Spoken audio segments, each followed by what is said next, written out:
के अंदर विधानसभा का इलेक्शन चल रहा है। आइए हम एक विधानसभा के अंदर का वीडियो दिखा रहे हैं जनाब इम्तियाज जलील साहब का। इम्तियाज जलील साहब ने अपने विधानसभा के अंदर अपनी जनता को क्या बोल रहे हैं, आइए इस वीडियो के माध्यम से देख रहे हैं। अगर हमारे फेसबुक पर देख रहे तो हमारे फेसबुक को फॉलो करें, अगर हमारे यूट्यूब पर वीडियो देख रहे तो हमारे यूट्यूब चैनल को सब्सक्राइब करें और बेल आइकन दबाएं। आइए इस वीडियो को देख रहे हैं। मेरे शहर में कुछ दिनों से बहुत तेज चल रही है हवा, बना रहे हैं किस्से जो मेरी नाकामियों के, उन्हें क्या खबर है कि रुख बदल रही है हवा। अल्हम्दुलिल्लाह, मैं सबसे पहले तो अल्लाह रब्बुल इज़्ज़त का तहे दिल से शुक्रिया अदा करता हूं। मैं जितना अल्लाह का शुक्र अदा करूं वो कम है। ये मोहब्बतें, ये दीवानगी, ये जुनून पिछले 10 साल से आपने इसमें कमी नहीं बल्कि हर बार ये बढ़ती ही जा रही है। आपने मुझे मौका दिया, बैरिस्टर असदुद्दीन अवैसी साहब, अकबरुद्दीन अवैसी साहब ने मुझ पर एतमाद जताया। 2014 में एमएलए बनाकर आप लोगों ने भेजा। 2019 के अंदर जब सारी दुनिया कहती थी कि एमपी बनना आसान नहीं है, लेकिन मेरे ये गयूर मुसलमानों ने, दलितों ने, पिछड़ों ने एक आवाज लगाई और अल्हम्दुलिल्लाह आपने पार्लियामेंट के अंदर मुझे भेजा। 2024 में जब हमें नाकामियों का सामना करना पड़ा तो यकीनन आप भी मायूस थे, मुझे भी अफसोस था, लेकिन उसके बावजूद भी मैं ये लेकर आगे बढ़ा कि आज जो भी होता है, अल्लाह जो भी करता है वो बेहतरी के लिए करता है। जो भी फैसला अल्लाह का होता है उसमें उसकी रजामंदी होती है। शायद हो सकता है कि अल्लाह ने वहां नाकामयाब किया था तो यहां कामयाब करने वाला है। अल्लाह ने यह सोचा होगा कि बैरिस्टर असदुद्दीन अवैसी साहब पार्लियामेंट में अकेले संभाल सकते हैं। असद साहब का वो बयान आज भी मेरे मोबाइल में है, जब असद साहब ने कहा था कि मुझे अफसोस है कि मेरा बाजू इम्तियाज जलील मेरे साथ में नहीं है। दोस्तों, मैं आज पूरे यकीन, पूरी जिम्मेदारी, एक सच्चाई के साथ मैं आपको यह बात बताना चाहता हूं। लोकसभा का इलेक्शन हारने के बाद मैंने असद साहब से कहा था कि असद साहब, मैं 10 साल यह आवाम ने मुझे अपने दिल में बसा कर रखी है, अपने कांधे पर बिठाकर मुझे 10 साल रखी है, अब किसी और को मौका देंगे। लेकिन असद साहब ने मुझसे कहा था कि इम्तियाज, आज महाराष्ट्र के अंदर जो हालात है, महाराष्ट्र के अंदर जो फिरका परस्ती है, कोई आवाज उठाने के लिए तैयार नहीं है। उन्होंने अपना हुक्म दिया कि किसी भी हालत के अंदर तुम्हें महाराष्ट्र की विधानसभा के अंदर जाकर इन लोगों की आवाज बनना है और लड़ना है हुकूमत से आंख में आंख डालकर। मेरे कायद का हुक्म सर आंखों पर, लेकिन आप वो साजिशों को भी समझिए कि जो आज एक उम्मीदवार को मजलिस को खत्म करने के लिए कैसे कैसे हथकंडे अपनाए जा रहे हैं, क्या साजिशें खेली जा रही है। नासिर सिद्दीकी साहब, जब उनके खिलाफ 2 उम्मीदवार खड़े हुए, राजनीतिक तौर के ऊपर कट्टर दुश्मन, वो एक हो गए, एक प्लेटफॉर्म के ऊपर आ गए और उन्होंने कहा कि अगर हम दोनों लड़ते रहे तो यह जीत जाएगा, मजलिस जीत जाएगी। वो जो इतने इतने हिस्सों में बटे हुए हैं, वो एक हो रहे हैं। जिसका एक अल्लाह, जिसका एक रसूल, हम कैसे बट रहे हैं, हम क्यों बट रहे हैं, कौन बांट रहा है हमें। 28 उम्मीदवार पूरे महाराष्ट्र के अंदर सबसे ज्यादा मुसलमान उम्मीदवार अगर खड़े किए गए तो वो औरंगाबाद की पूर्व सीट से जहां मजलिस इत्तेहादुल मुस्लिमीन ने मुझे खड़ा किया है, 28 खड़े नहीं हुए, खड़ा किया गया है।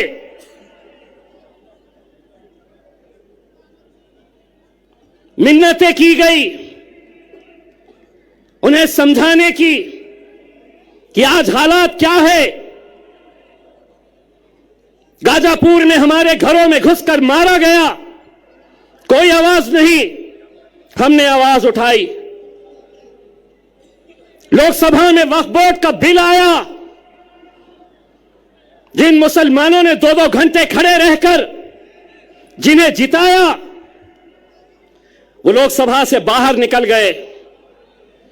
विधान परिषद महाराष्ट्र का पहली मर्तबा 40 सालों में एक भी मुस्लिम एमएलसी, एक भी मुस्लिम विधान परिषद के अंदर नहीं भेजा गया। रामगिरी जब हमारे हुजूर के खिलाफ, नबी करीम सल्लल्लाहु अलैहि वसल्लम के खिलाफ गुस्ताखी करता है, कोई नहीं, कोई नहीं, कोई नहीं आगे आया। अरे हमारा वजूद, हमारी पहचान, हमारी शिनाख्त, हमारी जिंदगी जिसके लिए कुर्बान है, उसके खिलाफ गुस्ताखी हो रही है, तो भी हम अपनी नफरत की राजनीति में बटे हुए हैं। लोग समझते थे कि वो बोलेगा और हम सुन लेंगे, वो कोई और होंगे सुनने वाले। इम्तियाज जलील नहीं सुनेगा, तुम्हारे बाप से आंख में आंख डालकर टक्कर लेगा। एक आवाज हमने क्या लगाई, अल्हम्दुलिल्लाह पूरा हिंदुस्तान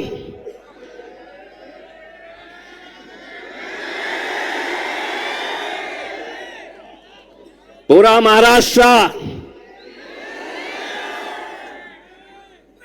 बोले इतने कहां से आए,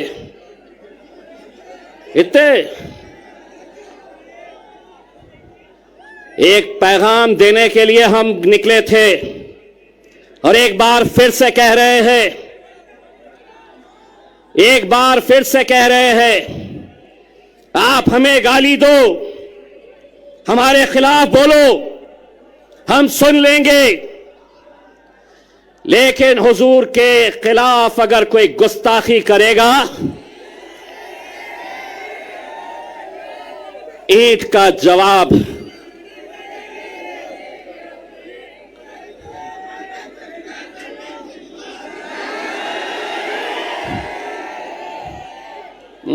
पुलिस वाले देख रहे मेरी तरफ, बोलता क्या पत्थर, पत्थर बोलता क्या, पत्थर बोला कि केस होता मेरे ऊपर। तो मैंने भी क्या बोला, ईंट का जवाब। जिसको समझना था वो समझ गया। हुकूमत को हम एक पैगाम देने के लिए गए थे मेरे भाई।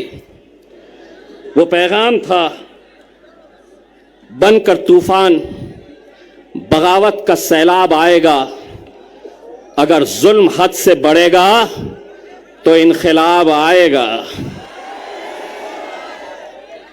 मेरे भाई, इस इलेक्शन के अंदर मुझे तो ऐसा लग रहा है कि जितने मुसलमान उम्मीदवार खड़े हुए हैं, उनकी लड़ाई भाजपा से नहीं है, उनकी लड़ाई शिवसेना से नहीं है। जहां 4 लोग जमा हो गए, वहां बस इम्तियाज जलील, सिर्फ इसी का चर्चा। लेकिन हमारा मुकाबला भारतीय जनता पार्टी से है। कितने पैसे बांटेगा अतुल सावे, कितने बांटेगा? बांट बांट के। मुझे दोस्तों, आपको लग रहा होगा कि 28 में से 3 लोगों के फॉर्म रिजेक्ट हो गए, 10 लोग वापस हो गए। लेकिन कौन है ये वो 10 लोग? मैं नाम के साथ बताता हूं। समद बागवान इलेक्शन में क्यों खड़ा है? बोले मार्केट यार्ड में मैं फोन करता हूं तो कचरे की गाड़ी आती है, इसलिए मुझे एमएलए बनना है।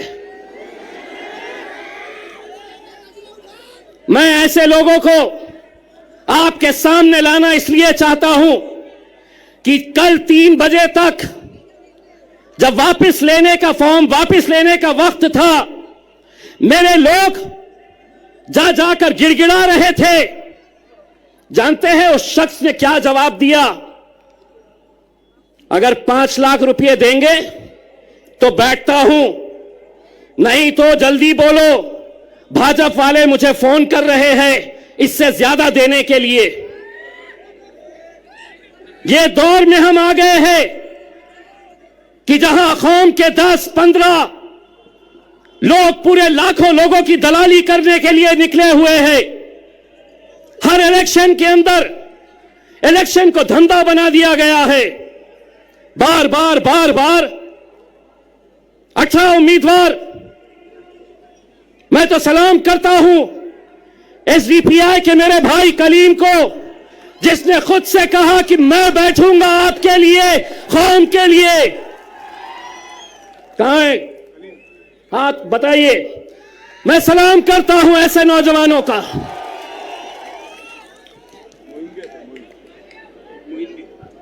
मोइन साहब भी है वेलफेयर पार्टी के, जो खुद से बैठ गए। इम्तियाज जलील, जो खराब हो रहा है, मैं तो पत्थर हो गया हूं। जहां पर भी आईना फूटता है इल्जाम मेरे को आ जाता है। इम्तियाज जलील वहां इतने सीट क्यों खड़े करा, यहां इतने कम क्यों खड़े करा? 288 सीटें हैं महाराष्ट्र के अंदर। असद साहब ने ऐलान किया, हुक्म दिया कि सिर्फ हम 16 सीटों के ऊपर इलेक्शन लड़ेंगे। यहां पर भी मैं सलाम करता हूं ऐसे नौजवानों का जो अपने कायद के फैसले के ऊपर लब्बैक कहते हैं। और ऐसा ही सलाम मैं करता हूं मेरे छोटे भाई समीर साजिद का, जिसने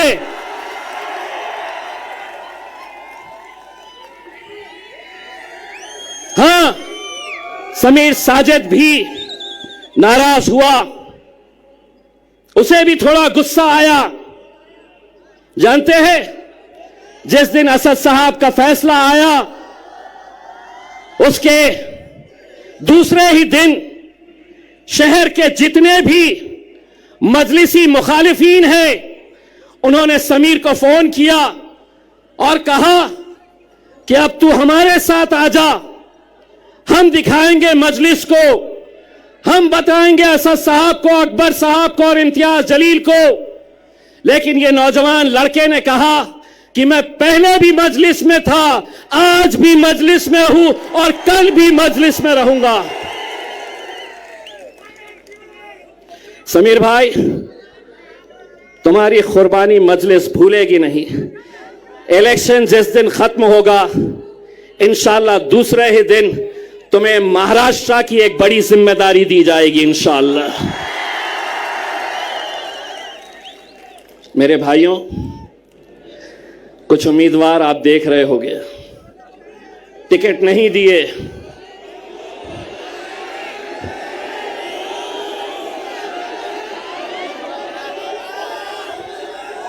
टिकट तो हमने इसे भी नहीं दिए, टिकट तो हमने कई लोगों को नहीं दिए।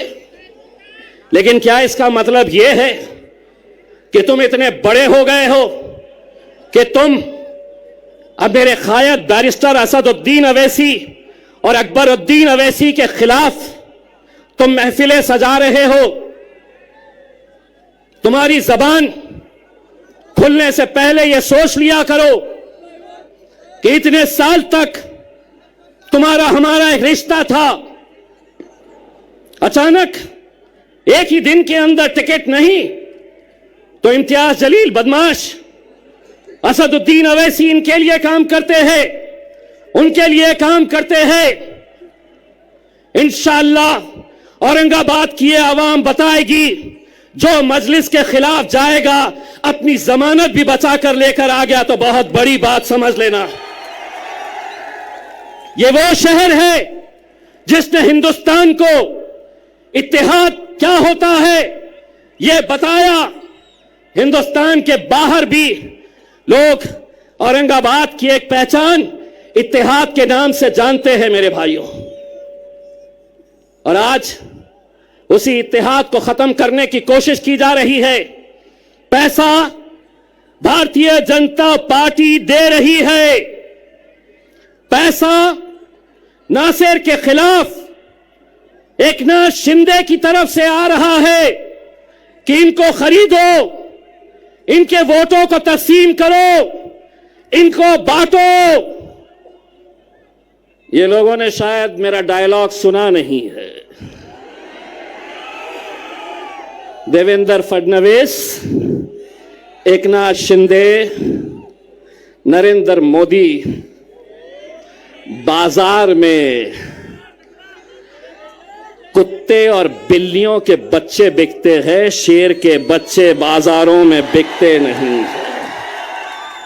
ये बाजारों में खरीदे नहीं जा सकते हैं। आज मीडिया वाले ने आकर कहा, आपको पता है औरंगाबाद की ये सीट भारतीय जनता पार्टी के लिए बहुत मायने रखती है और आपको हराने के लिए बड़े बड़े नेता आने वाले हैं। मैंने कहा कौन आने वाला है? तो बोले योगी आने वाला है।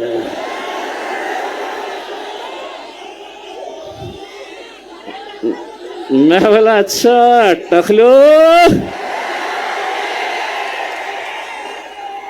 टखलो यहां पर भी, लेकिन एक बात याद रखना टखलो, भाषण के बाद कटकट गेट में आके नान खलिया खा के जरूर जाना मेरे भाई, बहुत मजा आएगा। और योगी पे क्यों खत्म, लाओ जिसको लाना है। इतनी एक बात गारंटी के साथ कहता हूं, जहां तक नजर जा रही है, देवेंद्र फडणवीस, एकनाथ शिंदे, अजीत पवार, शरद पवार, उद्धव ठाकरे, नाना पटोले, पूरे के पूरे आ जाओ, इतने जमा करके दिखाओ। ये अकेले किसके नाम पे आए हैं मालूम है? ये अकेले किसके लिए आए हैं? मेरा अकबर।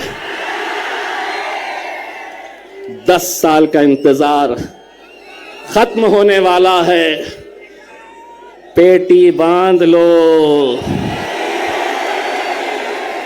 मौसम बिगड़ने वाला है।